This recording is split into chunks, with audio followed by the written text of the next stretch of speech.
Well, the sound of Maud Billy is a blending of pop music epitomized by bands like the Byrds and the Monkees, imbued with some good old American hillbilly sensibility. The Boxmaster's principal songwriter, singer, and drummer is a guy named Billy Bob Thornton, whose other job, some of the time, is Oscar-winning screenwriter, actor, and director. While Billy Bob Thornton's name is most often linked to his cinematic endeavors, the Boxmasters is anything but a diversion from the silver screen. He's always intended to make music, and he just got sidetracked. These days, music is a major priority in his life, and it's something he's always got sidetracked. These days, music is a major priority in his life, and it's something he's obviously embracing. And I'm pleased to have all the members of the Boxmasters: Billy Bob Thornton, J.G. Andrew, Billy Bob Thornton, Mike Butler, Billy Bob Thornton, and Denny Baker. Billy Bob Thornton here in Studio Q. Hello, boys. Hey, how's it going? Good to have you here.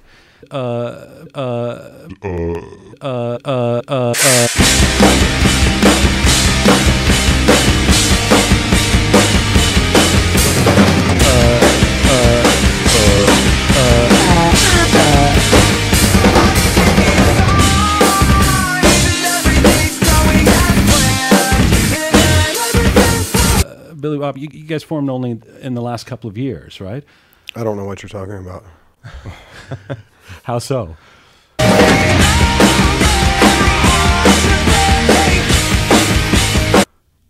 don't know what you mean by that. Well, when did the band form? I'm not sure what that means.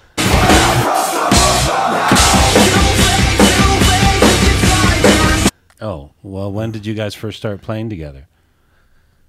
We started about 2 years ago, and we haven't stopped since we got the ball rolling.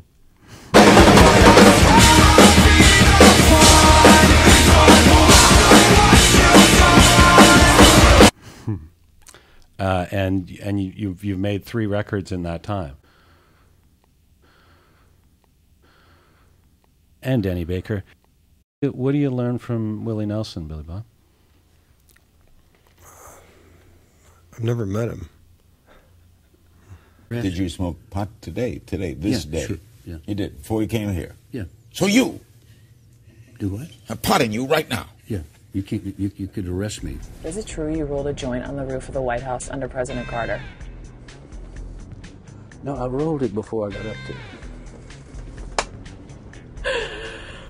there. Are you being ironic or are you being serious? I don't really know him. You've never met Willie Nelson? Well, I said hello to him once. He's a nice guy. Yeah. Oh. You guys don't really hang out on tour. You don't know what I mean. No. Why do I get the impression that you're going to answer with you don't know what I mean if I ask you things? Answer with you don't. I live my life like there's no tomorrow. What I mean if I ask what I mean. So how is it that did Willie choose you guys to come on tour with him? Shit, I don't know. Right. Al Pacino! It's not Al anymore. It's Dunk. Dunkachino? Don't mind if I do.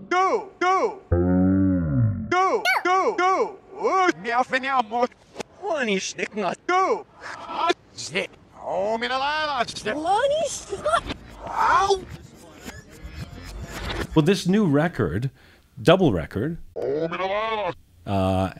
hello to my chocolate blend.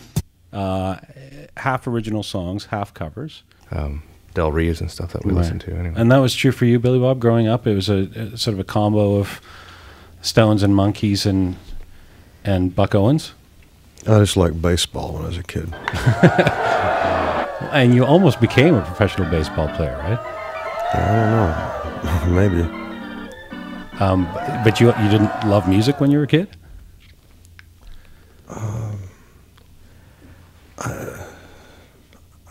I subscribed to a magazine called Famous Monsters of Filmland, which the publisher was a guy named Forrest J. Ackerman, who passed away recently.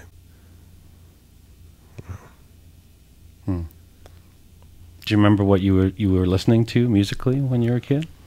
They had a contest where you could build your own model, and it could be like a King Kong, or it could be anything from something that you created yourself to like one of the monsters that was actually in the Well, you know, in some of the magazines, like it could be Frankenstein all the way to Phantom of the Opera, and they made these plastic models in those days that you could buy and put together. But this was like a thing you could create your own world of it. You know, build telephone poles, make the railroad tracks, and everything. And I actually did enter it once. I didn't win anything, but I gave it a shot, and but it was pretty. It was a big deal for us kids in those days.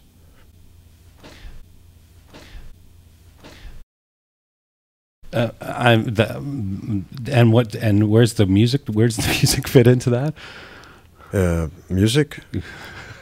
No, it was a monster magazine. Right. But given that you seem to be quite passionate about music, I was wondering about your. Would you say that to Tom Petty? Would I say that he's passionate about music? Yeah. Yeah. Really?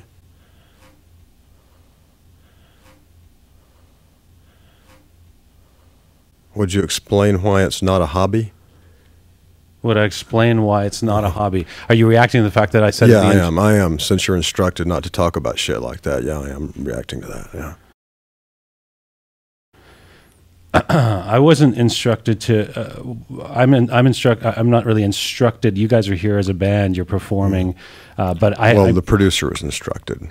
Right, so, but somewhere along the way, because I mentioned that you were an actor and a screenwriter. Well, first of all, that wasn't supposed to be mentioned either. You know. Wrong! But that's just giving context, right? I mean, I'm happy to interview you guys as a band, but you know, for the listeners, we're giving context for who you are. That's part of your trajectory, isn't it? Not really. It's not. No. You would prefer me to only do this interview not mentioning at all, just to clarify. That's correct. Yes. At all that you've ever done anything in terms of acting, screenwriting. That's correct. Okay, but do you know that people are listening across the country and across North America, and they might think that's odd that I would not mention anything to do with your past? Well, I think it's odd that you have to smoke inside a white stripe outside. That is also odd. But that, you know, but that's a little different. That's a rule and regulation. I'm just trying to do a show and give people context for who you guys are. Well, there's plenty of context without all that. Right. Yeah. So. Okay. Well, I mean, it does occur to me that, you know, the producers told me that you didn't want to, that they didn't want to focus on questions around your acting career, etc. And I'm cool with that because I'm happy to talk to you as musicians. It does also occur to me though that you're a pretty new band, and one of the reasons why you get attention is because of the career you've had. We're not really new. You're not? Well, I've made 8 albums. I know you've made a lot of them, but how long have the Boxmasters been together for? I don't know. And Danny Baker, a couple of years, maybe? So even the greatest bands in the world don't. I mean, part of the attention that you're getting is because of the great career you've had in other ways. What I'm explaining is I'm not trying to be insulting to your musical. Well, what I'm explaining is we said to not talk about shit like that, and we also said that we didn't want to hear anything about how this is my first love. You wouldn't say that to Tom Petty, would you? I understand music is your first love. Well, my first love was a chick named Lisa Cohn. You know what I mean? All right. You know what I mean? You know what I mean? You know what I mean? So I think the only reason we would do that is as a point of entry. So for people to, do you want to continue this if we talk about music? That'd be great. That would be great. Okay. Okay. Well, if we can call a truce, then I can ask you questions about music because I was asking you and you didn't seem to want to answer. But I'm cool to talk about. If we can call a truce. Oh man, goddamn, all hell broke loose. You killed my cousin back in '94. Fuck your truce. Now crawl your head in that noose. You wind up dead on the news. Ain't no peace treaty, just peace and BG. So can you talk about your musical influences? Because there is an interesting fusion in this on this record. Yeah, it's a mixture of the British invasion with hillbilly music, something that I know more about than, say, a band who's 20 years old, that you wouldn't say that to, yeah. I grew up as pretty much a music historian, so, yeah. This guy fucks. Am I right? Yeah, cosmic cowboy music. Do you? Is there a? Do you know other? Can you think of other bands who've been doing what you guys are doing here or aspiring Not lately. to? Yeah. Not in the last 30 years, no.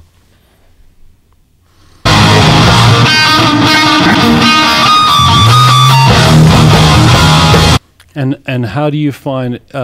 Is it difficult? Like, it's interesting. You're opening for Willie Nelson. I'm assuming it's an somewhat older country audience. Do different audiences react to you different ways? I mean, it's quite an eclectic double record. You know, you run the gamut from songs that sound sort of country to songs that sound rock and roll.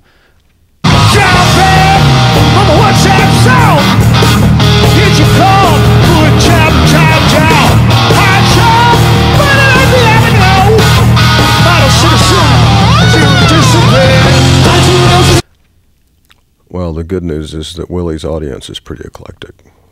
He has everything from bikers to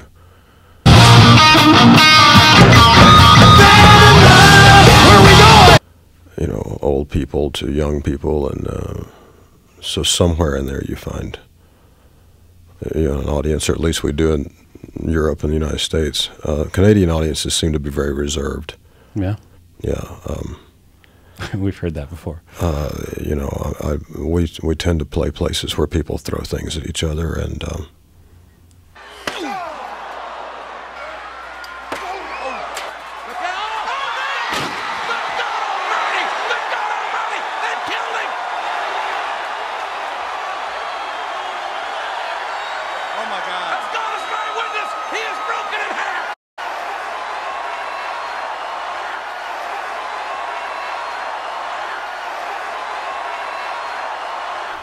here they just sort of sit there, and it doesn't matter what you say to them. Even when you're playing, but you're playing theaters as well, right? Is that part some of it? are theaters, some are like stadiums or whatever you want to call it.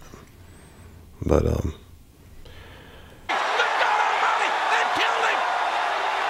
it's very, well. It's mashed potatoes with no gravy, you know what I'm saying? And filling does the body good.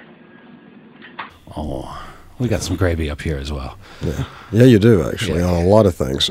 It might be considered one of our national dishes, actually. Absolutely, I've seen that in several shops. Okay, well, listen. You guys are going to play a song for us? What were you planning on playing?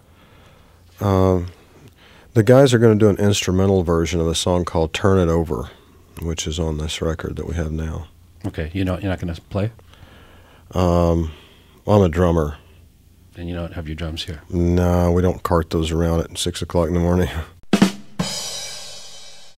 Okay. All right, well, how about let's hear the instrumental version from the Boxmasters. You guys up for it? Sure. Absolutely.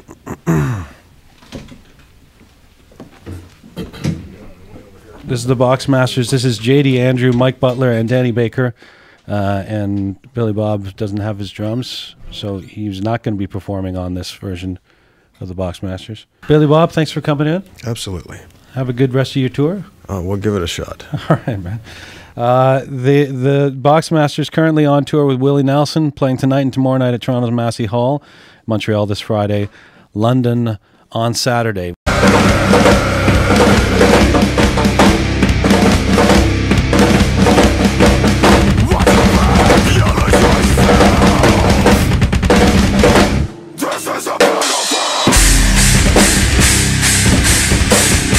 Man, sit your ass down.